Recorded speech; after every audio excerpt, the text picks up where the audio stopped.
Aksa. Kita tunggu Siva ya.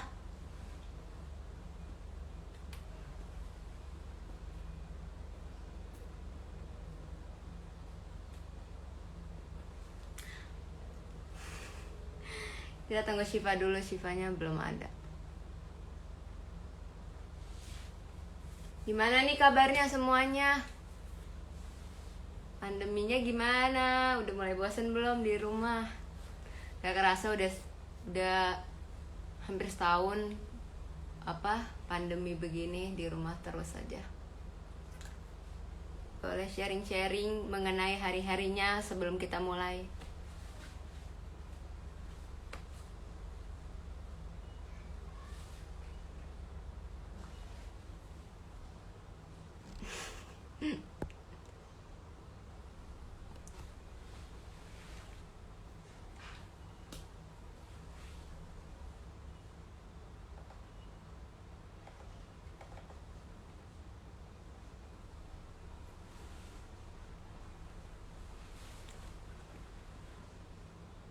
Halo, assalamualaikum Bu Sheila.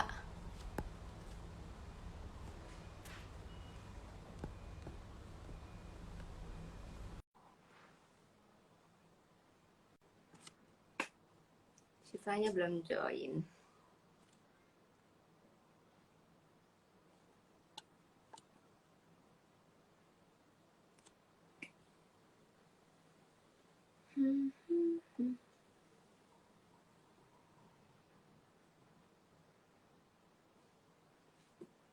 Mana nih Siva?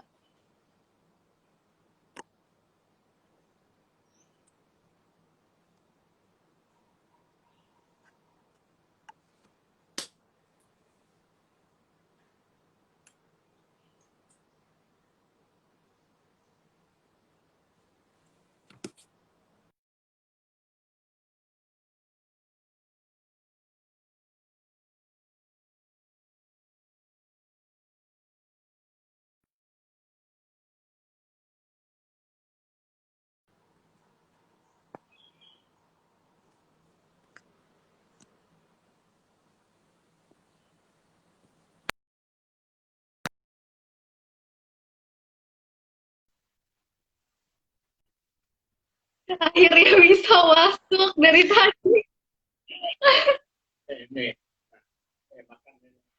Kita mulai. Hai, kita mulai aja kali ya. Tapi baru dua. Kita mau nunggu apa gimana nih? Nunggu sampai 10 aja kali ya. Boleh. Emang banget sih sinyalnya jelek banget. Gimana nih? Gimana pandeminya, Shift? Sharing-sharing dong. Alhamdulillah sangat-sangat berkesan ya. Bosen gitu ya udah mulai. Aku bosan di kamar terus. Mau jalan-jalan, tapi gak bisa. Udah mulai stres-stres gitu belum? Udah, karena kita lagi UTS. Hah? Iya, betul banget. Pusing banget. Semangat Rula dan Shiva, makasih. Halo Kak Talita. Halo Nanda. Ya udah mulai stres-stres gitu ya selama masa pandemi apalagi UTS kayak gini. Tuh banget banget. Hai semuanya.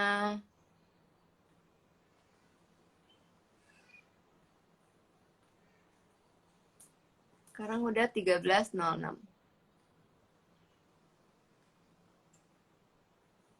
Halo Ibu Sheila. Assalamualaikum Bu Sheila.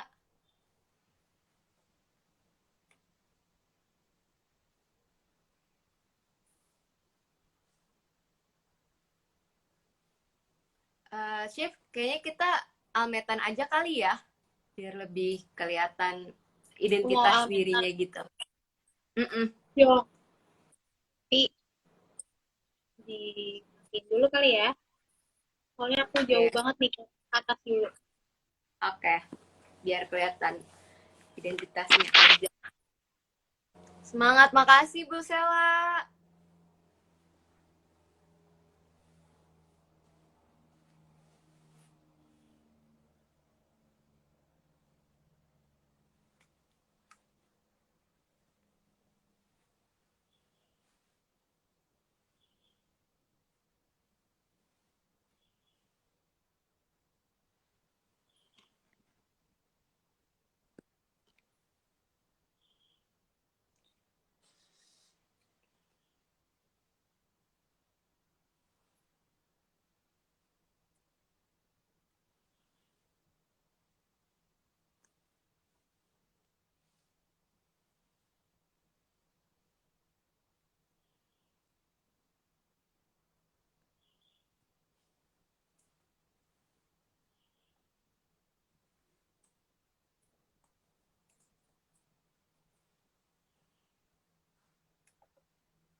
Makasih, Kak Uca.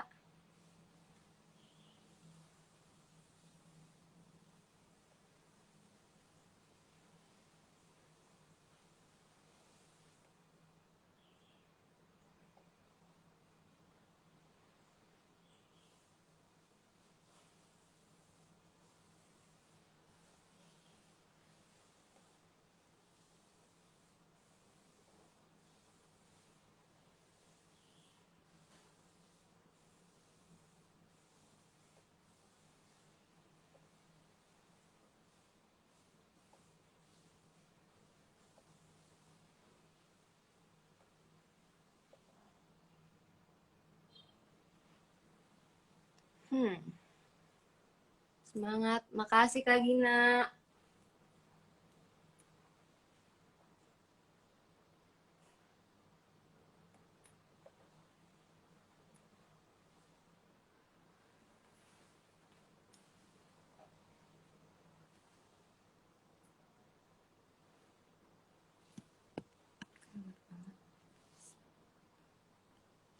Satu menit lagi kita mulai kali ya. Dan kalau Syifa udah selesai juga.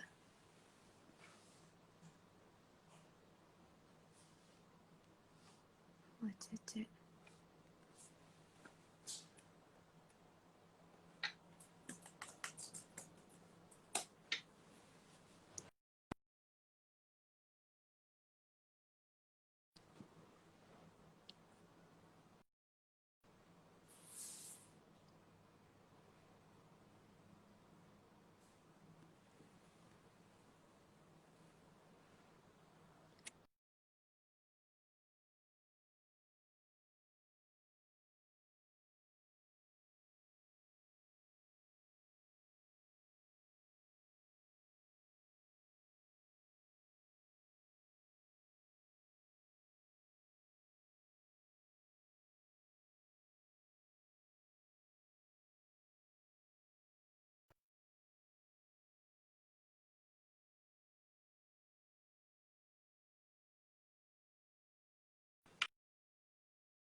Aduh. Halo.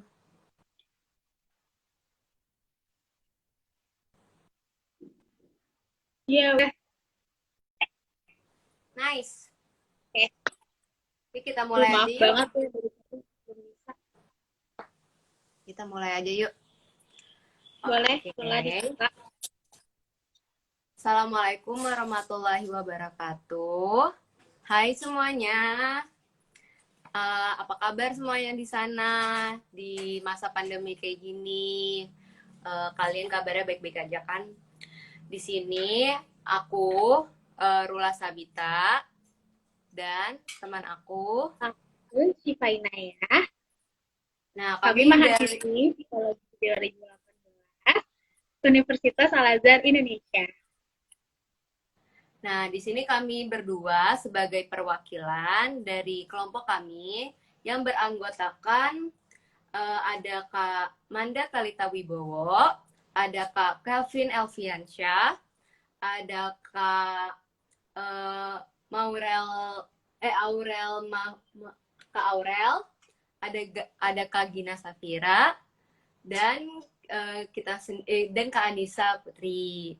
Nah, kita di sini mewakili kelompok kami untuk membicarakan suatu topik yang sangat menarik loh, yaitu tentang insomnia di masa pandemi COVID-19 ini. Ya, sebelumnya teman-teman udah pernah ngerasain belum sih apa ngerasain insomnia atau nggak bisa tidur nih malam-malam maupun dari pas masa pandemi ini ataupun sebelum pandemi. Kalau misalkan kalian pernah ngerasain, boleh di komen di kita. Nanti kita lihat-lihat ini, kita bacain pasti kasus-kasus dari teman-teman itu kayak gini. Nah, sebelumnya sendiri, Lula merasakan nggak sih insomnia selama?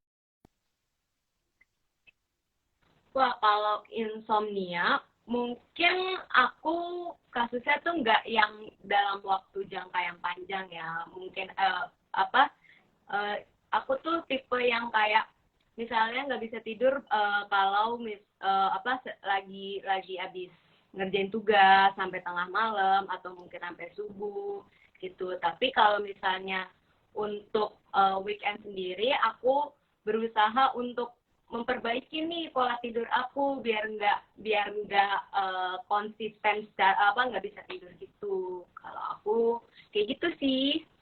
Kalau Syifa sendiri gimana nih? Kalau aku sendiri, aku nih mau sharing ya. Jadi beberapa tahun yang lalu tuh aku juga ngalamin insomnia. Tapi insomnianya ini udah termasuk kronis karena jangka waktunya itu udah berbulan-bulan sampai bertahun-tahun.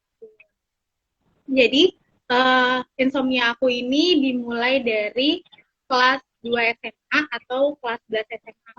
Jadi peralihan mau masuk ke kelas 12 itu aku udah mulai insomnia. Awalnya sih dari insomnia yang biasa aja ya, dari yang uh, hanya beberapa hari doang, terus hanya beberapa minggu, terus lama kelamaan malah sampai bertahun-tahun dengan mengulang gitu gejalanya setiap sampai uh, waktunya itu kira-kira sampai aku masuk kuliah semester 1 sampai semester 2. Jadi kalau insomnia yang aku sendiri ini mungkin ya karena ada bawaan permasalahan waktu di masa lalu, terus ada merasa aku ada cemas sedikit, terus stres, depresi, nggak depresi sih, cuma kayak stresnya tuh berkepanjangan dan cemas berkepanjangan sehingga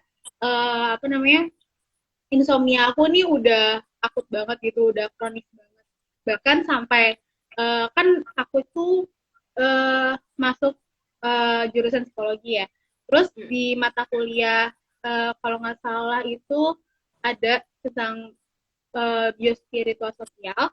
Itu aku sempat konsul gitu sama dosen aku kayak, ibu saya tuh udah insomnia berapa berapa bulan terus saya nggak bisa nyembuhinnya. Sampai teman-teman aku juga notice nih, Syifa kamu kok mukanya lusuh banget, kamu kenapa gitu kan. Terus sampai temen aku juga ngelihat nih aku sering sering banget kalau nggak nggak bisa tidur, kadang masih ngebukain chat Instagram gitu kan, jadi kayak cerita di sana. Terus sampai teman-teman aku pas di kelas nih bilang, Kif lu insomnianya udah parah banget sampai berhari-hari, kayaknya kemarin lu insom juga deh, terus sekarang lu insom juga gitu kan. Terus kata aku ini insomnianya ini aku baru bisa tidur itu subuh. Jadi kalau misalkan orang-orang pada bangun, aku baru tidur. Itu berlangsung Wow. dari aku SMA sampai aku masuk kuliah. Jadi biasanya kan aku kelas itu jam 8 kan kalau di kuliah. Jadi jam 6 itu udah langsung bangun lagi padahal baru tidur, padahal habis subuh gitu. Nah, aku sendiri ini kan uh, jenis insomnia-nya udah kronis kan. Nanti kita jelasin apa sih emang ada bedanya ya insomnia yang dirasain sama Rula sama insomnia yang aku rasain sendiri. Oke. Nah, sebelum ke tahap selanjutnya, eh, apa ya? Insomnia itu sendiri apa sih, Kak Syifa? Gitu. Ya, jadi aku mau jelasin nih tentang insomnia. Insomnia itu adalah gangguan tidur nih teman-teman. Jadi gangguan tidur sebenarnya ada beberapa macam. Tapi topik pada pembicaraan hari ini kita akan memfokuskan pada insomnia. Itu adalah gangguan tidur yang membuat seseorang tuh susah untuk memulai tidur, terus untuk mempertahankan tidur itu susah. Terus kualitas tidur yang teman-teman dapatkan itu tuh nggak baik. Jadi kayak seharusnya kan tidur itu berfungsi sebagai charge energi kepada tubuh kita. Tapi pas kita bangun malah kita tuh mendapatkan pegel-pegel, capek. Yang ada kan bukan badan yang enak, badan yang seger saat kita masuk kita bangun, tapi malah mendapatkan badan yang capek, yang pegel-pegel kan jadinya nanti aktivitas setelah kita bangun kan juga mempengaruhi kesehatan tubuh kita. Nah, sebelumnya sendiri aku mau jelasin juga tidur itu yang baik itu berapa jam sih? Ternyata tidur yang baik itu adalah selama 7 atau sampai 9 jam per malam. Jadi kalau misalkan teman-teman ngerasain kayak tidur gue nggak sampai 7 jam deh, nggak sampai 9 jam deh, berarti nanti pas teman-teman bangun tidur tuh ngerasain capek, ngerasain lelah, jadi tuh energinya tuh nggak ke-charge gitu. Nah, tidur sendiri itu juga sebenarnya ada tahapan-tahapannya, di mana tidurnya itu ada tahapan kalau misalkan kita mau charge energi banget ya, itu ada di tahapan terakhir, nanti aku jelasin. Jadi yang pertama itu ada tahap non-rapid eye movement, di mana ini tuh biasanya dibilang tidur ayam. Kan, tapi di sini tuh bukan tidur ayam, ada bahasa sainsnya juga ya ternyata. Ada, tapi di sini tidur ayamnya tuh bukan tidur sama ayam ya. Jadi ini tidur ayam itu apa sih? Ya, jadi tidur ayam ini tuh keadaan fisik, terus tubuh kita, keadaan pikiran kita, keadaan mental kita itu ada di pertengahan nih, antara tidur terlelap sama setengah tidur, atau tidurnya tuh masih antara sadar gak sadar gitu-gitu. Nah, jadi kalau misalkan kalau Rula sendiri nih, kalau ngerasain ya, gue ngerasa pernah berhalusinasi kayak ini sebenarnya real sih, kalau misal kayak ngerasa kita tuh mimpi apa enggak ya, tapi kok kita tidur, tapi kok kita ngerasa aneh gitu. Nah, itu artinya itu kita lagi sedang halusinasi pada tahap pertama tidur, yaitu tahap pertama NREM. Jadi rep-repan gitu ya, masih bisa mendengar lingkungan tapi kita udah tidur gitu. Ya, iya benar banget. Jadi kalau misalkan ya pada saat tahap NREM ini, teman-teman kalau dibangunin itu pasti langsung bisa bangun gitu. Karena kita masih, yang tadi Rula bilangin, kita masih bisa dengar-dengar suara-suara dari yang lain gitu kan. Jadi interaksi dari aktivitas otak kita sama telinga kita tuh masih bisa berlangsung gitu. Jadi masih, kalau orang-orang manggil Syifa bangun, berarti ntar langsung langsung kebangun gitu, dengan nggak pakai harus ngumpulin nyawa dulu gitu. Terus aku masuk ya ke tahap kedua tidur. Nah, tahap kedua tidur ini namanya tetap sama NREM juga, cuma tahapannya tuh lebih tinggi nih teman-teman dibandingkan tahap yang sebelumnya. Nah, kalau tahap kedua NREM ini, posisi tubuh kita tuh sebenarnya udah siap untuk tidur, tapi rangsangan dari telinga kita untuk mendengar responsif dari suara-suara dari yang lain, dari orang-orang lain yang di kita pas lagi tidur itu tuh mulai berkurang. Jadi kayak lebih kurang bisa responsif kalau dengerin orang lain pas bangunin kita gitu. Nah, pada saat ini juga tubuh juga udah ngerasa lebih teratur detak jantungnya, terus suhu tubuh kita udah mulai menurun. Jadi kayak udah mulai masuk ke relax nih kalau tidur. Terus aku masuk ya ke tahap ketiga. Boleh. Nah, tahap ketiga ini sama namanya juga NREM juga, tapi tingkatannya itu lebih tinggi daripada tahap pertama dan tahap kedua. Jadi tahap ketiga ini tubuh kita tuh udah masuk ke mulai bagian terlelap, tidur nyenyak dan tidur terlelap gitu. Jadi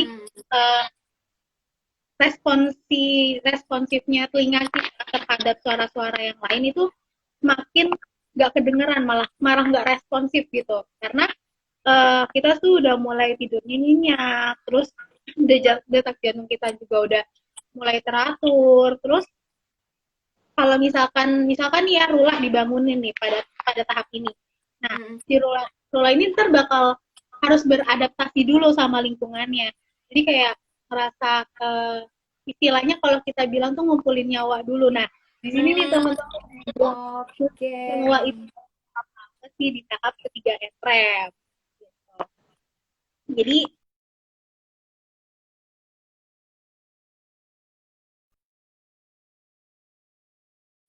suruh bangun nih, jalan nih.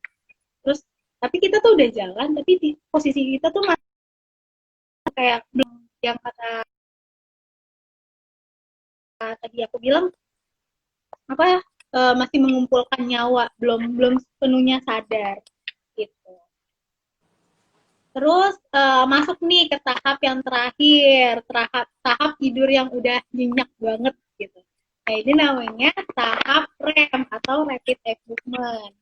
Nah di sini nih teman-teman, aktivitas otak teman-teman itu tuh udah mulai meningkat.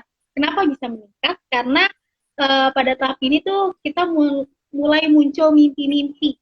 Nah kalau teman-teman udah mulai mimpi, tidur teman-teman tuh udah mulai nyenyak. Terus di dalam tahap ini juga badan kita tuh mulai apa namanya, mulai lumpuh sementara. Jadi kalau misalkan teman-teman lagi mimpi gitu kan, aktivitas otak kita tuh tetap jalan, tapi badan kita tuh udah nggak bisa mulai bergerak-gerak kayak gitu. Nah, menurut The American badannya mungkin badannya udah berada di alam mimpi gitu ya. Ya bener banget. Kita kayak udah, misalkan kita lagi lari-lari nih di malam mimpi. Nah, itu juga mempengaruhi loh teman-teman, kayak detak jantung kita tuh juga jadi cepat gitu. Padahal kita nggak lari di dunia nyata, tapi kita larinya di dunia mimpi. Nah, berarti kalau teman-teman dan kita semua kalau udah mimpi berarti tidurnya nyenyak banget. Gitu, betul? Biasanya tuh ada tuh yang sampai ngeces biasanya kalau udah mimpi. Nah, aku juga mau jelasin nih, menurut The American Sleep Foundation, orang-orang itu tidur itu menghabiskan 20% dari keseluruhan jangka waktu tidurnya teman-teman nih, itu untuk bermimpi. Jadi sekitar 70 sampai 90 menit, misalkan teman-teman tidur nih selama 7 jam. Nah, 70 menit sampai 90 menit ya teman-teman tidur, itu kita lagi bermimpi. Jadi bisa dibayangin kita nggak bisa mengetahui mimpi kita secara keseluruhan, karena kita cuma bisa taunya mimpi kita tuh cuma 70 sampai 90. Gitu lah kalau untuk tahap-tahap tidur. Wah, ternyata tidur aja tahapnya ada lumayan banyak ya, ada 4 gitu. Ya, betul banget. Nah, kalau misalkan teman-teman nih 4 tahap ini tuh teman-teman nggak terjadi pada tidur teman-teman. Nah, ini yang disebut dengan gangguan tidur. Nah, salah satunya gangguan tidur yang kita sedang bicarain nih, insomnia gitu teman-teman. Nah, tadi aku juga udah jelasin kan di awal, insomnia itu sebenarnya apa sih?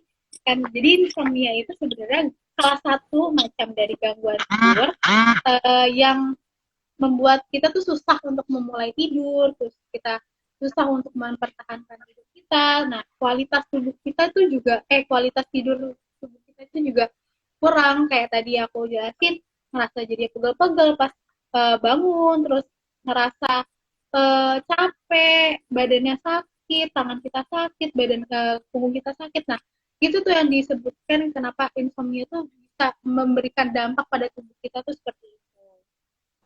Nah, insomnia sendiri itu sebenarnya ada yang normal, ada yang nggak normal. Kalau misalkan normal itu jangka waktunya tuh hanya beberapa kali atau sesekali dalam seminggu.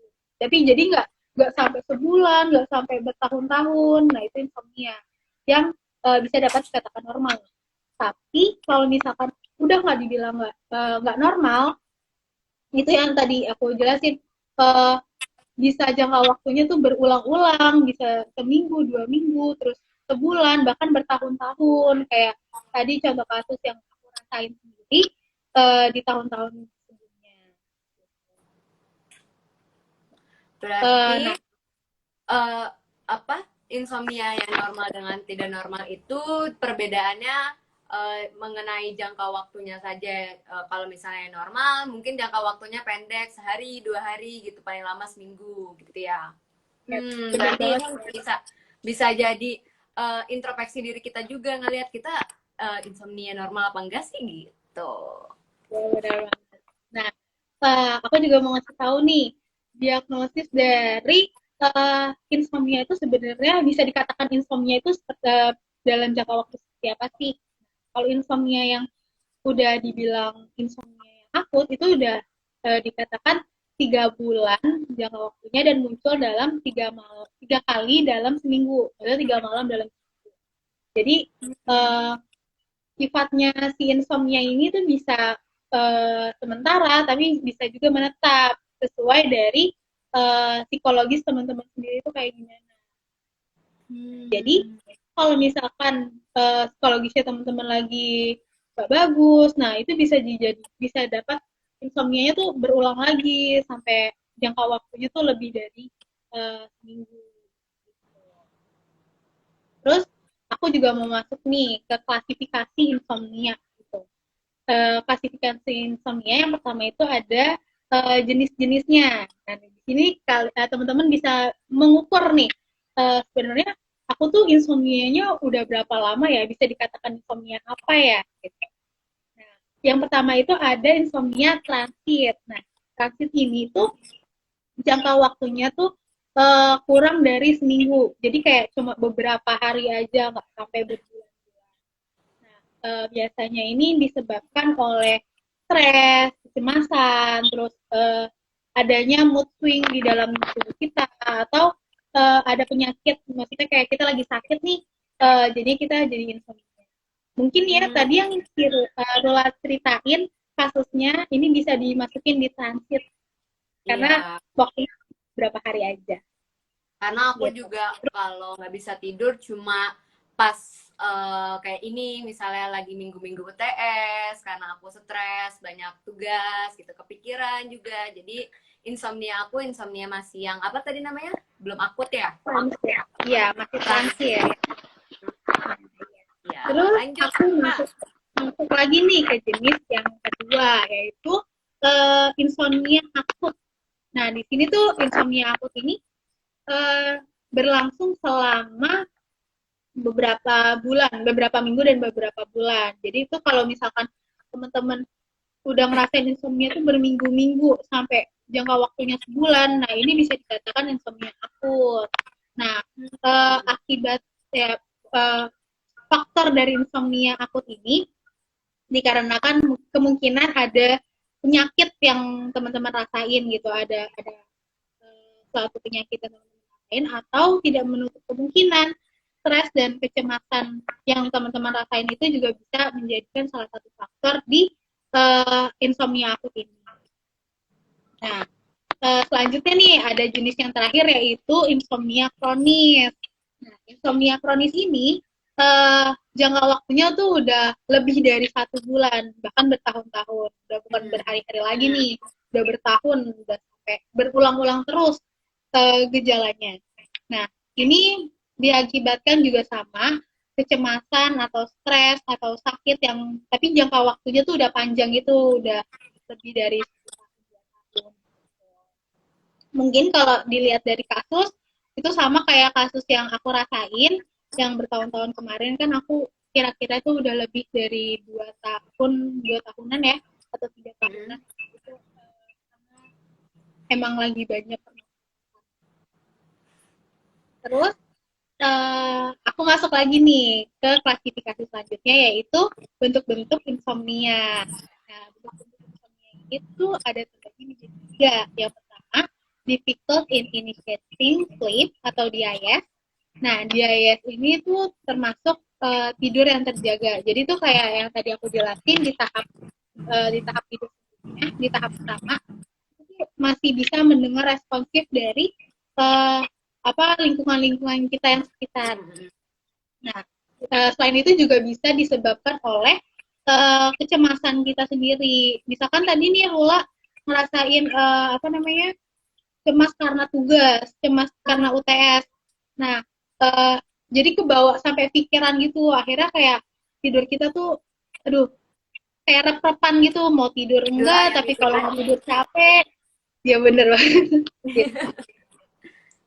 Terus selanjutnya ada difficult in maintaining sleep atau DMS. Nah, DMS ini sendiri tidur kita tuh bisa, kita pas saat tidur nih tiba-tiba bangun sendiri, nggak tahu kenapa, mungkin ada faktor sesuatu yang teman-teman pikirin, itu tiba-tiba teman-teman jadi bangun sendiri. Terus bisa juga teman-teman tiba-tiba ngerasain pusing nih selama teman-teman tidur, terus tiba-tiba teman-teman bangun. Nah, itu dibentuk insomnia pada bentuk difficult in maintaining sleep atau DMS. Nah, kemudian ada yang ketiga nih teman-teman, ada early morning waking. Nah, biasanya early morning waking ini terjadi pada orang tua atau orang lanjut usia, yang biasanya disebabkan oleh demensia, penyakit Parkinson, terus gejala menopause, depresi, dan lain-lain. Nah, aku juga mau sharing nih tentang early morning waking. Jadi, di rumah aku kan ada eyang ya. Nah, tiap kalau misalkan aku belum tidur ataupun aku tidur, itu tuh aku bisa mendengar suara eyang kalau udah narik kursi. Biasanya tuh udah di jam 3 malam itu setiap hari pasti eyang bangun tuh jam 3 malam. Jam 3 pagi ya, bukan malam. 3 pagi. Jam 3 pagi. Gitu loh untuk insomnia. Nah, terus aku mau masuk ke faktor-faktor nih. Faktor-faktor apa sih yang nyebabin insomnia itu sendiri tuh apa? Yang pertama itu adalah usia lanjut. Jadi orang-orang yang sudah usia lanjut, yang kayak tadi aku jelasin di contohnya kasus yang aku, usia lanjut ini rentan terhadap munculnya insomnia karena imunitas kita tuh sudah menurun pada usia lanjut ini. Kemudian yang kedua itu ada jenis kelamin. Nah, jenis kelamin ini biasanya rata-rata dan kebanyakan yang mengalami itu adalah perempuan. Karena di perempuan ini kan ada perubahan hormon ya kan. Misalkan lagi menstruasi atau lagi hamil, kan biasanya hamil sendiri juga ngerasain sakit kan kalau bayinya lagi bergerak. Nah, itu biasanya bisa mengakibatkan kita jadi insomnia, jadi nggak bisa tidur karena ngerasain hal tersebut. Kemudian ada yang ketiga adalah faktor lingkungan. Faktor lingkungan juga ini sangat mempengaruhi. Misalkan paling gampangnya nih orang teman-teman nggak bisa tidur karena ada suara-suara berisik dari tetangga nyalain musik misalkan. Atau biasanya nih kalau di kampung-kampung ada yang bikin ya dangdutan sampai suaranya kencang banget, kita nggak bisa tidur sampai pagi kan, biasanya sampai subuh gitu. Nah, itu bisa faktor lingkungan itu juga mempengaruhi. Atau ada keluarga teman-teman yang berisik lagi, misalkan lagi ada kumpul keluarga, keluarga besar gitu, belum tidur nih sampai pagi, kita udah capek banget pengen tidur tapi masih berisik nih teman-teman apa saudara-saudara kita, itu juga bisa mempengaruhi kita tuh munculnya insomnia. Hmm. Kemudian eh, ada faktor di mana yaitu stres. Nah, stres ini tuh bisa diakibatkan dari beberapa faktor ya. Misalkan tugas tadi yang tadi Rula ceritain, tugas terus UTS atau ada kasus kantor, teman-teman yang udah kerja nih, deadline apa tugas gue di kantor belum belum harus disyukurin nih besok, ntar bos gue marah tuh gimana. Jadi kan ngerasa aduh belum belum selesai nih tugas gue, belum selesai nih pekerjaan gue. Jadi kayak apa namanya, menyebabkan kepikiran terus, menyebabkan stres gitu. Dan bisa juga ngerasain cemas karena tugas kita tuh belum selesai. Kemudian ada faktor obatan. Nah, faktor obat-obatan ini sendiri, misalkan contohnya obat simultan atau obat jantung atau obat apa ya, tekanan darah yang ngebuat aliran darah tuh lebih cepat ke otak gitu kan. Dan simultan itu kan juga ngebuat diri kita apa namanya, lebih pengen tetap terjaga gitu, nggak mau apa nggak bisa tidur gitu. Efek dari obat-obatan tersebut juga bisa membuat diri kita menjadi insomnia.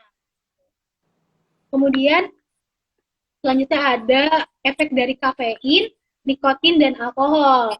Nah, Hmm. kafein sendiri kan biasanya tuh muncul ada di kebanyakan kopi ya. Kalau misalkan kita emang biasanya kita kalau minum kopi tuh biar bisa nggak tidur gitu, apa biar kita selalu tetap terjaga. Nah, efek dari kafein, nikotin dan alkohol sendiri itu juga dapat mempengaruhi munculnya insomnia dalam tubuh kita.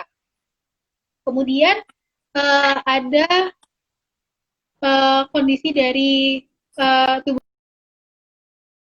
rasa sakit, misalkan amit-amit habis kecelakaan gitu kan, terus badan kita tuh kayak ngerasa sakit karena luka yang kita dapetin tuh belum sembuh, belum belum nutup. Nah kan biasanya ngerasa nyeri hebat banget kan, itu bisa menyebabkan insomnia karena kan kita harus menahan nih apa nyeri-nyeri yang kita rasain karena apa bekas luka yang tadi kita dapatkan. Gitu Rula, faktor-faktor jenis dan bentuknya dari insomnia. Wah, berarti faktor-faktor penyebab dari insomnia itu sendiri bukan hanya disebabkan dari diri kita, tapi juga dari lingkungan yang bisa mengganggu apa ya, mendistract diri kita dan mendistract pikiran kita biar kita nggak bisa tidur gitu. Bener Jadi banget. sangat penting untuk memilih lingkungan untuk tidur yang nyaman. Nah, Jangan sampai ada terus dangdutan di tangga kita. ah, Jadi denger, joget ntar. nah, sekarang aku mau jelasin tentang gejala-gejala insomnia, teman-teman. Kalau menurut Cozier dan Erb tahun 2008 itu, dia mengklasifikasikan gejala insomnia itu ada 7 poin. Yang pertama itu adalah sulit untuk memulai tidur. Nah, apa penderita insomnia sendiri itu sulit untuk memulai tidur karena kemungkinan faktor-faktor yang tadi sudah dijelaskan oleh Shiva, mungkin saja karena lingkungannya tidak kondusif dan rame gitu kan, akhirnya dia mudah terdistraksi, jadinya Bener. susah untuk tidur, susah banget nih untuk tidur karena lingkungannya berisik gitu. Nah, akhirnya karena penderita insomnia sendiri itu sulit untuk memulai tidur, dia akhirnya menjadi lebih lelah dan akan berdampak pada kualitas tidurnya mereka. Yang kedua itu adalah sering terbangun saat tengah malam. Nah, tadi sudah dijelaskan juga sama Shiva. Shiva udah memberikan apa ya namanya cerita pengalamannya pribadi kalau dia suka kadang-kadang suka terbangun, suka terjaga di malam hari. Nah, ini akan juga berdampak pada kualitas tidurnya mereka, akan berdampak pada kualitas tidur penderita insomnia sendiri, dan akan lebih berpengaruh pada akan berdampak pada poin ketiga ini, akan berkorelasi, yaitu akan sering terjaga eh, apa akan sering mengantuk pada siang hari karena kita kebangun di malam hari, yang ngebuat kita susah lagi nih, penderita yang insomnia susah lagi untuk tidur, yang akhirnya ngebuat mereka itu capek, letih, dan sulit berkonsentrasi di siang harinya. Terus poin yang keempat itu ada bangun terlalu pagi. Nah, penderita insomnia karena dia sulit untuk tidur dan pikirannya bisa terdistraksi, mungkin aja proses tahap tidurnya mereka itu baru di tahap awal, yang mana tadi tidur ayam, mungkin bisa aja mereka bangun terlalu pagi, yang akibatnya juga bisa mengantuk pada siang hari dan mengganggu konsentrasinya mereka. Terus yang terakhir itu adalah tidak merasa puas akan tidurnya. Nah, tentu aja tadi kan sudah dijelaskan kalau manusia itu normalnya tidurnya yang cukup itu dari 7 sampai 9 jam. Nah, karena penderita insomnia sendiri itu kurang tidur atau tidurnya terlalu malam, terjaga mulu malam harinya, terus bangunnya pagi, akhirnya merasa mereka itu tidurnya nggak cukup. Mereka punya pemikiran kayak, gue perasaan udah tidur tapi kok masih aja lemas, masih aja pusing gitu, karena tidurnya mereka tuh belum cukup dan mereka merasa belum puas untuk tidur gitu. Selanjutnya itu adalah dampak dari insomnia. Tadi sebenarnya sudah sedikit disinggung beberapa sama Syifa dan aku juga, kalau dampak-dampak insomnia sendiri itu ada pastinya merasa kelelahan ya di siang hari, merasa kelelahan, terus sulit untuk berkonsentrasi, terus karena mereka karena sulit berkonsentrasi, akhirnya ngebuat kualitas hidupnya mereka itu menjadi menurun karena mereka mau melakukan aktivitas tapi tidak bisa berkonsentrasi gitu. Jadi kualitas hidup mereka juga turun. Terus dapat melemahkan energi dan mood mereka juga, dan dipercaya kalau misalnya orang-orang yang menderita insomnia sendiri, dipercaya itu akan cenderung sering melakukan kesalahan pada saat bekerja dan mudah tersinggung dengan orang lain, walaupun sebenarnya orang lain melakukan sesuatu tidak bermaksud untuk menyinggung orang yang menderita insomnia, tapi karena mereka moodnya menurun dan energi menurun karena kelelahan tersebut, akhirnya jadi mudah tersinggung deh gitu. Jadi baper ya. Jadi baper. Syifa sendiri gimana kalau misalnya kurang tidur nih? Moodnya gimana tuh kalau pagi? Merasakan nggak sih kalau Kenapa?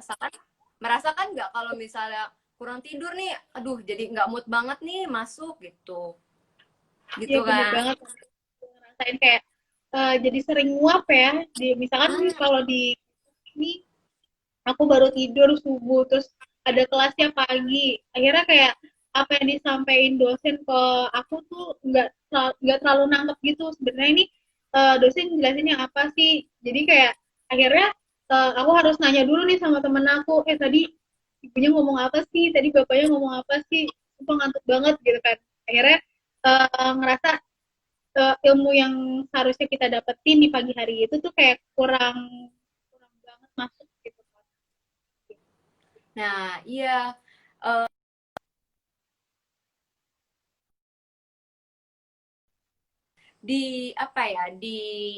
Dibuktikan oleh Nifilda dan teman-temannya tahun 2012, mereka membuat sebuah penelitian yang melihat mahasiswa. Nah, mereka bilang kalau emang mahasiswa itu kualitas tidurnya sangatlah buruk karena harus memenuhi tanggung jawab sebagai mahasiswa ya, yang mana harus mengerjakan tugas, terus dikejar deadline, terus harus belajar juga, sehingga kualitas tidur mereka juga buruk. Nah, makanya kita sebagai mahasiswa sebenarnya kalau menurut aku harus pintar-pintar untuk mengatur jadwal kita agar tugas kita bisa dapat juga, bisa terselesaikan, dan tidur kita juga nggak buruk-buruk banget gitu. Nah, selanjutnya ini adalah gimana sih caranya untuk mengatasi insomnia ini. Ada beberapa tahap menurut Cozier dan Earp tahun 2008. Yang pertama itu adalah kontrol stimulus. Nah, kontrol stimulus ini apa sih? Tadi sudah disinggung oleh Syifa lagi kalau lingkungan itu dapat mempengaruhi juga loh mengenai insomnia. Nah, ini treatmentnya itu salah satunya adalah membuat lingkungan tidur kita agar senyaman mungkin, seenak mungkin. Nah, makanya kita perlu untuk mengatur jadwal kita, mengatur mendekorasi kamar kita senyaman mungkin, seenak mungkin, biar kita sendiri juga tidurnya tenang. Dan usahakan untuk tidur sendiri di kamar, karena kalau misalkan tidur berdua dengan orang lain gitu, kemungkinan orang lainnya tersebut bisa mendistraksi kita gitu kan, jadi kita tidak bisa tidur gitu. Yang kedua adalah terapi kognitif. Terapi kognitif itu menciptakan pikiran yang positif dan yakin untuk bisa tidur. Nah, aku percaya banget kalau manusia itu segala sesuatu yang dilakukan manusia itu pasti berawal dari niat dan pikiran. Nah, makanya kognitif kita itu, pikiran kita itu sangatlah penting, termasuk akan berdampak pada pola tidur kita. Terapi kognitif ini tuh caranya kita membangun suatu pikiran yang positif dan yakin kita akan bisa tidur, walaupun misalnya kita merasa kita udah kita minum kafein nih, minum kopi gitu kan, tapi terus kita punya pemikiran, aduh, gue minum kopi lagi, apa jangan-jangan ntar gue nggak bisa tidur ya gitu, atau ini gue tidur nggak bisa tidur gara-gara kafein. Sebenarnya pikiran-pikiran yang negatif seperti itu tidak dianjurkan dan tidak diperbolehkan karena akan mengganggu kita juga kan. You are what you become what you think gitu. Bagus. Yap, betul, karena manusia itu selalu berpusatnya di otak dan di pikiran kan, karena jadi pikiran kita itu sangat penting. Terus yang ketiga adalah pembatasan tidur. Pembatasan tidur ini kita tahu kan kalau misalnya tidur kita yang normal itu adalah pada malam hari. Nah, pembatasan tidurnya ini adalah untuk membatasi tidur yang dengan waktu yang lama pada siang harinya itu. Nah, aku waktu itu pernah baca kalau siang hari itu sebaiknya kalau misal kita pengen tidur di siang hari,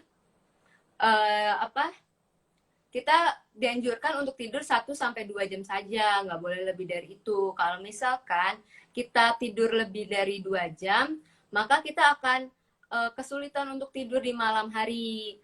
Dan pola tidur kita akan acak-acakan, sehingga mengakibatkan kita menderita insomnia itu sendiri.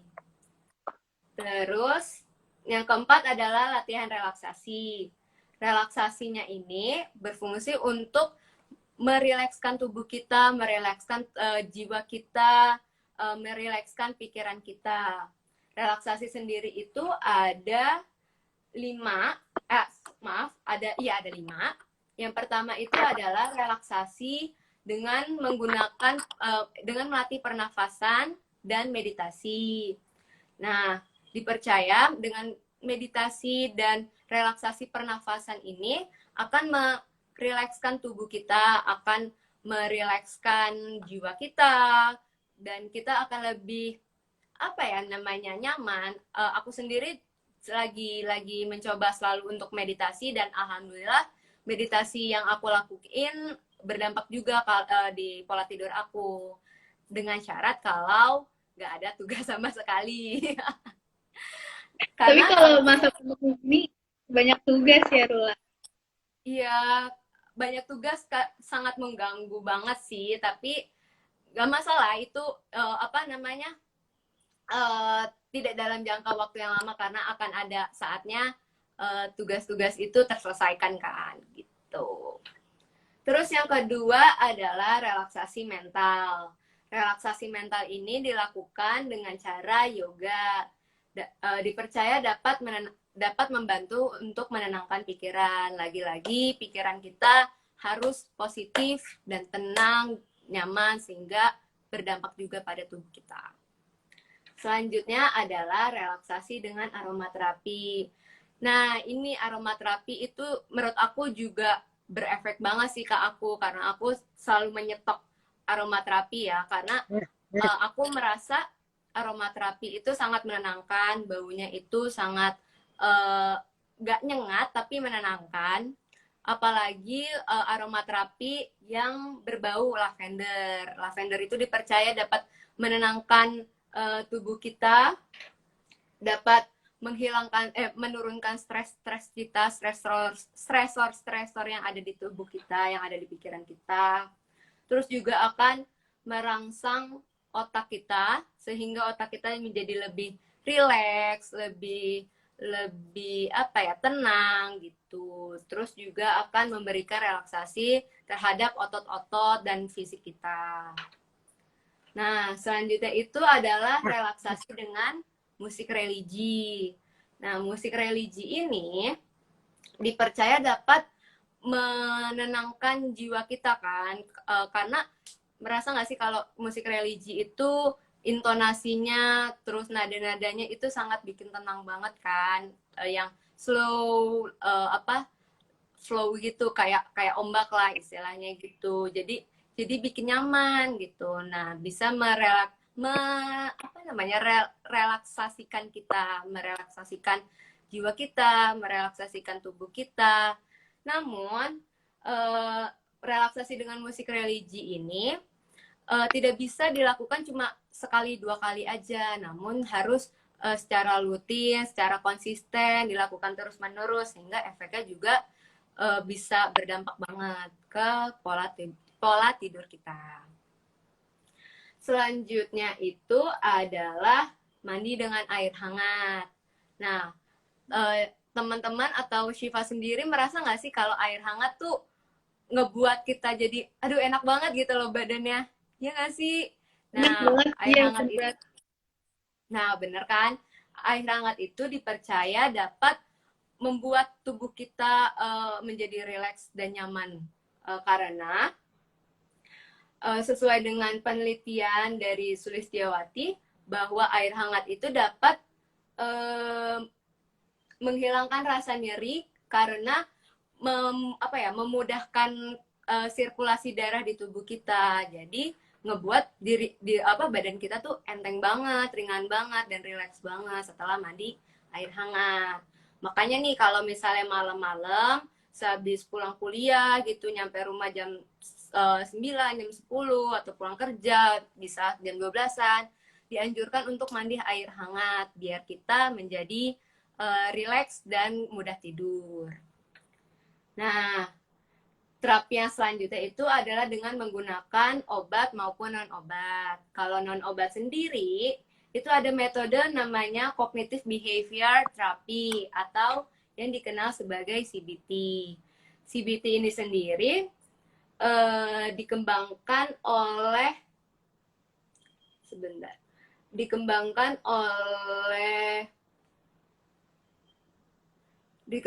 oleh seorang psikolog bernama Aaron Beck.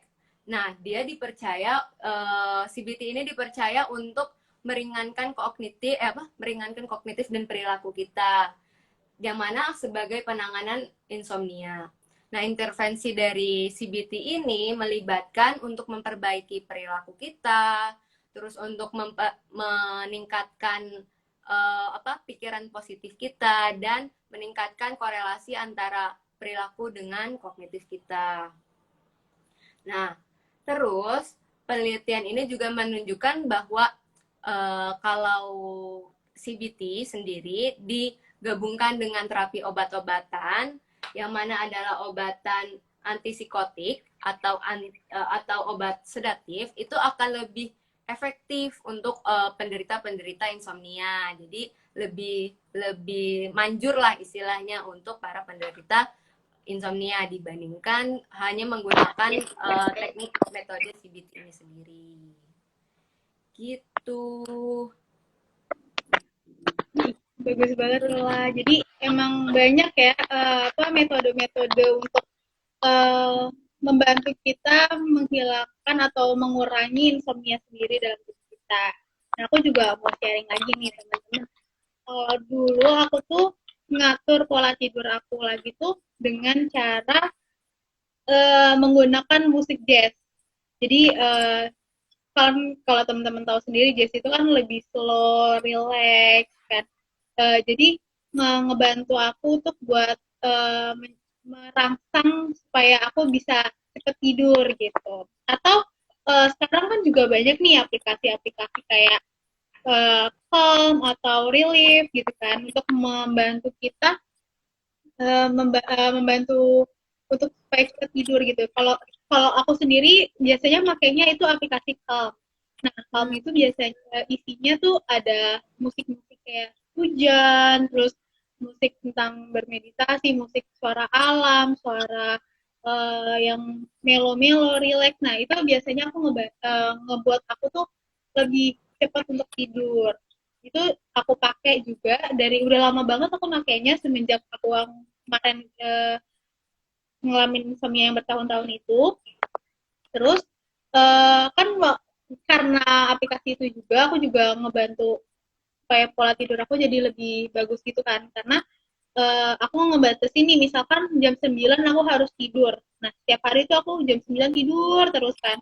Jadi pas udah selesai beberapa hari udah mencoba pola tidur yang baru, pas jam 9 sendiri itu aku udah ngerasa udah mulai ngantuk gitu. Jadi pola tidur serta uh, bantuan dari apa kayak tadi suara-suara, suara-suara lagu, terus meditasi sendiri. Bahkan murotal Al-Quran juga dapat nih membantu kita ya, Rul, buat bisa lebih. Karena kan murotal Al-Quran sendiri kan uh, benefitnya tuh yang kita dapetin banyak kan. Diri kitanya jadi tenang, kita juga dengan dapat pahala untuk yang muslim. Jadi kan lebih lebih merangsang otak kita tuh untuk lebih apa namanya lebih rileks gitu. Nah tapi kalau dari sharing aku sendiri ini pola tidur aku tuh udah bagus nih. Terus tiba-tiba datanglah COVID, datanglah era pandemi kayak gini. Mantap banget deh rasanya.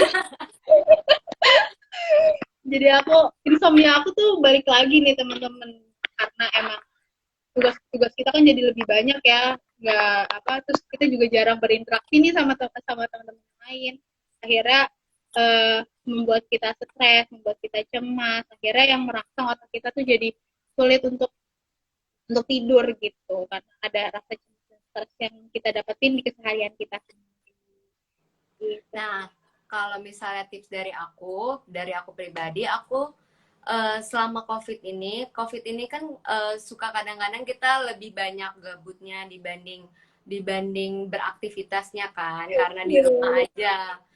Nah, kalau aku itu memaksimalkan diri aku bekerja di siang hari dengan cara mungkin di siang hari aku melakukan hobi aku kayak misalnya baca atau baking, memasak gitu, atau mungkin juga bisa dengan olahraga, sehingga kalau kita memaksimalkan aktivitas kita di siang hari, di malam harinya kita akan merasa letih dan ya udah kita tidur aja gitu, memudahkan kita untuk kembali tidur. Kalau aku sih gitu.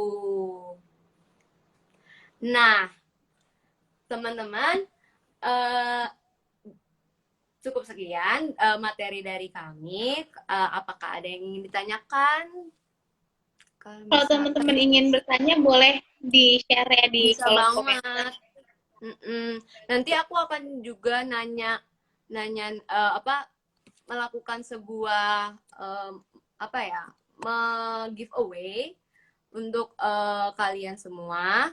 dengan cara melontarkan sebuah pertanyaan dari yang tadi aku dan Syifa sampaikan. Tadi sih ada yang nanya, oh ini baiknya tidur buat seseorang berapa lama sih Kak, dari Bye Bay. Tadi sudah disampaikan 7 sampai 9 jam ya. 7 sampai 9 jam waktu tidurnya yang baik. Ada nih. Ada pertanyaan lagi nih Rula dari Kak Halima. Bagaimana sih cara tidur yang paling efektif dikala kita sedang banyak pikiran dan pekerjaan? Kalau dari tips dari aku sendiri ya, kalau misalkan kita lagi banyak pikiran dan pekerjaan, diusahakan tadi yang seperti dimaksimalkan pekerjaan kita tuh diselesaikan pada siang hari atau pagi hari. Jadi di malam hari sendiri tuh udah berfokus pada untuk istirahat. Nah, kalau misalkan nih aku juga ngerasain apa namanya tugas kita banyak, UTS, UAS gitu kan. Terus tugas-tugas dari yang dosen-dosen berikan itu bisa banget mungkin dengan cara memaintain apa ya, membuat plan gitu. Kalau misalkan tugas dikumpulinnya misalkan hari Senin. Nah, teman-teman jangan ngerjainnya tuh deadlineer gitu kan, tapi coba dicicil dari seminggu sebelumnya atau beberapa hari sebelumnya. Jadi teman-teman nggak ngerjainnya tuh satu hari sebelumnya. Jadi kan stres yang kita dapetin atau cemas yang kita dapetin tuh nggak setinggi dari sehari kita ngerjain sebelumnya. Jadi kalau misalkan sudah dicicil, terus apa namanya, kalau misalkan nggak tahu, bisa di skip dulu nih part-part dari pekerjaan kita. Jadi bisa lebih apa namanya, lebih membantu diri kita buat tidur kita tuh juga lebih nyenyak. Lebih mengurangi beban pikiran lah ya. Iya Nah, benar kalau banget. kalau misalnya dari aku mungkin untuk mengurangi pikiran itu adalah tadi dengan apa aromaterapi. Aku sendiri merasa aromaterapi sangat membantu banget nih bagi diri aku, terutama bagi apa membuat aku rileks gitu. Aromaterapi itu sangat menenangkan menurut aku, menenangkan apa pikiran, menenangkan perilaku, dan bawahnya tuh enteng aja gitu. Termasuk juga tadi mandi air hangat, dicoba untuk mandi air hangat sehingga relax, seluruh badan kita menjadi relax gitu, karena Atau sirkulasi darah kita mengalir dengan lancar. iya benar banget. Atau bisa sambil dibantu dengan musik-musik yang rileks ya. Kan bau aromaterapi itu kan menenangkan kan. Terus ditambah dengan lagu-lagu atau musik-musik yang apa namanya menenangkan pikiran kita kayak yang tadi jazz atau tadi lagu-lagu religi atau murotal Al-Quran pun bisa sambil apa sambil kita mencium bau-bau aromaterapi yang enak sambil kita mendengarkan suara murotal Al-Quran, jadi lebih lebih adem gitu rasanya. Yap, betul sekali. Sepertinya sudah tidak ada lagi nih ya pertanyaan dari teman-teman. Berarti kita aja kali ya yang nanya ya. Gimana Boleh, nih Kak? boleh lu aja yang memberikan pertanyaan. Oke. Nih, aku punya satu pertanyaan. Pertanyaan mudah sih. Nanti yang apa aturannya tuh jawab duluan dan benar itu akan dapat hadiah dari kita. Yang Lumayan pertama hadiah. ada yang pertama itu adalah apa sih yang dimaksud insomnia sendiri? Silakan komen di bawah. Yang paling cepat dapat hadiah. Ayo kita tunggu. Siapa ya kira-kira? Tunggu.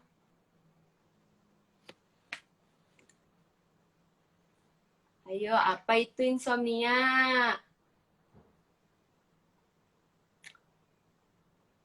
Mungkin lagi pada ngetik kali ya, Ro. Mungkin. Apa itu insomnia? Wah, kayaknya gak ada yang mau dapat hadiah nih.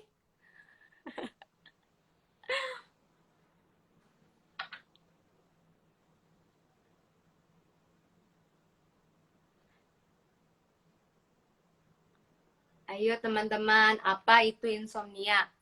Gak usah secara ilmiah, tapi menurut kalian aja. Dengan bahasa kalian aja teman-teman yang lebih gampang.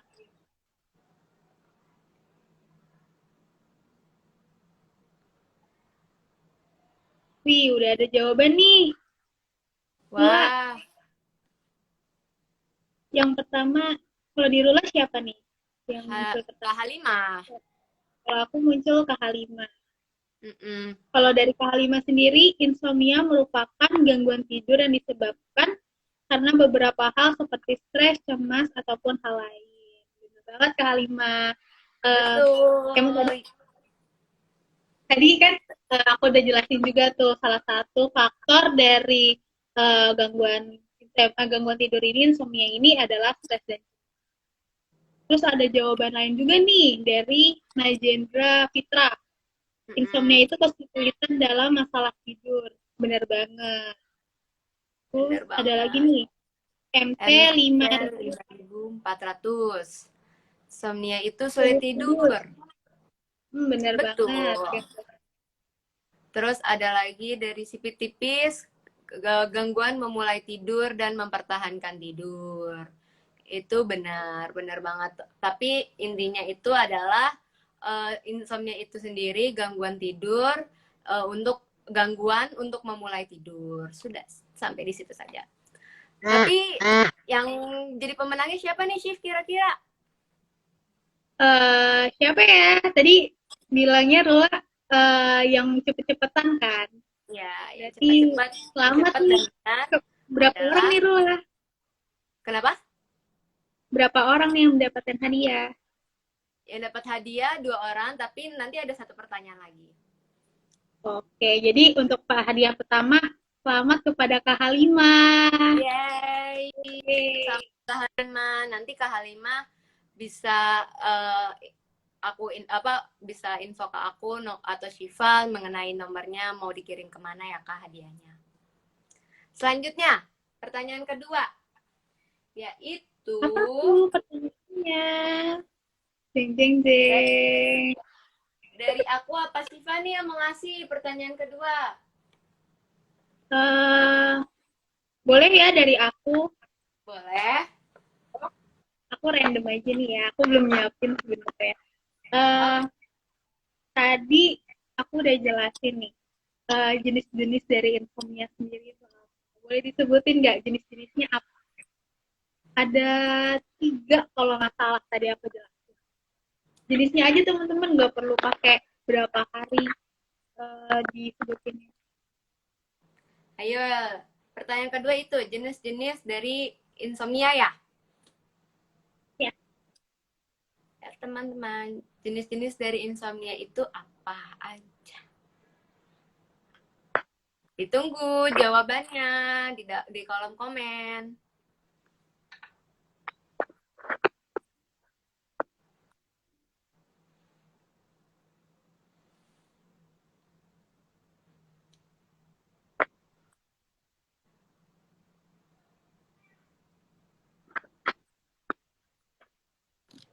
lagi ngetik kali ya lo, belum ada yang jawab. Mm-mm.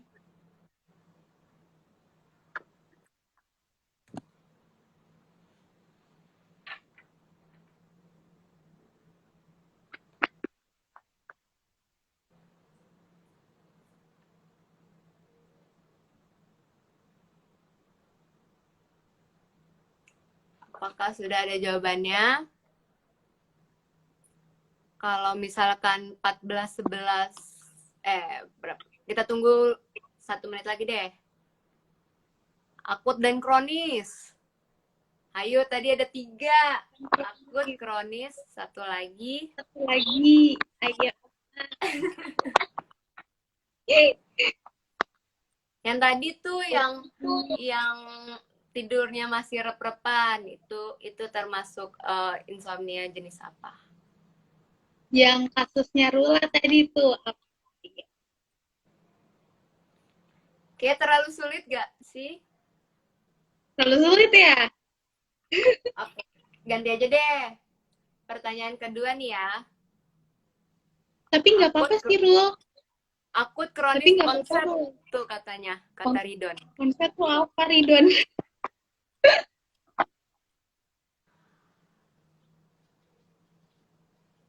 Atau mau diganti lain? Tapi tadi sebenarnya jawabannya juga benar. Kalau ini sebenarnya jenis insomnia itu banyak perspektifnya, banyak teorinya. Cuma tadi yang aku jelasin itu ada 3. Ini langsung aku kasih tahu aja jawabannya ya. Boleh. Oke, jadi yang pertama itu ya tadi dari CP tipis tadi kan bilangnya akut dan kronis. Nah, yang satunya lagi itu adalah transit. Nah, yang transit ini yang tadi aku jelasin berlangsungnya hanya beberapa hari atau di bawah 1 minggu. Nah, kalau yang tadi yang akut itu berlangsungnya beberapa minggu atau bahkan sampai 1 bulan. Nah, kalau yang kronis itu berlangsungnya selama berbulan-bulan bahkan bertahun-tahun gitu teman-teman. Jadi gimana Rula? Ini Jadi dapat nggak? gimana ya? Gak apa-apa kali ya, karena udah menjawab. Boleh kali ya. Boleh. Ini Oke, selamat kepada Sisi Titis. kasih. Nanti bisa chat ke aku untuk apa? Aku atau Shiva untuk ngirim ke mananya hadiahnya ya, teman-teman yang menang. Untuk yang menang, selamat. Selamat semuanya. Yang belum Terima menang nggak apa-apa. Semoga dapat ilmu yang kita berikan hari ini tuh bermanfaat dan lebih membuka wawasan tentang insomnia itu sebenarnya apa sih, faktornya apa, terus gimana caranya buat mengatasi insomnia itu tersebut. Gitu. Baik. Eh, sepertinya cukup sekian. Eh, Cukup sekian live kita hari ini. Semoga ilmu yang kita sampaikan bisa bermanfaat untuk kalian semua dan apa ya maaf kalau misalkan ada kesalahan informasi ataupun kesalahan kata dari kita berdua karena kesempurnaan hanya milik Allah dan kita di sini sebagai mahasiswa masih belajar juga. Tuh, teman-teman, semoga dengan adanya live IG kita ini yang tadinya merasa kesulitan tidur, jadi lebih apa ya, lebih mempunyai strategi gimana sih caranya untuk bisa tidur gitu. Oh iya, teman-teman, Benar. aku mau ngingetin untuk mengisi pretest yang ada di apa bio aku ataupun Shivan yang nantinya juga akan ada post testnya juga untuk diisi ya teman-teman. Kalian Baik, boleh terima cek kasih. video kita ya. Jangan lupa. Nah, baik, Terima terima kasih kepada kasih. teman-teman semua. Baik, terima kasih teman-teman atas partisipasinya semuanya, atas antusiasnya untuk berpartisipasi di IG kita. Akhir kata, wassalamualaikum warahmatullahi wabarakatuh. Waalaikumsalam warahmatullahi wabarakatuh. Sampai jumpa Dadah di semuanya. sesi selanjutnya Sehat-sehat kalau kita bikin lagi. sehat-sehat semua Sehat-sehat. ya teman-teman. Dadah.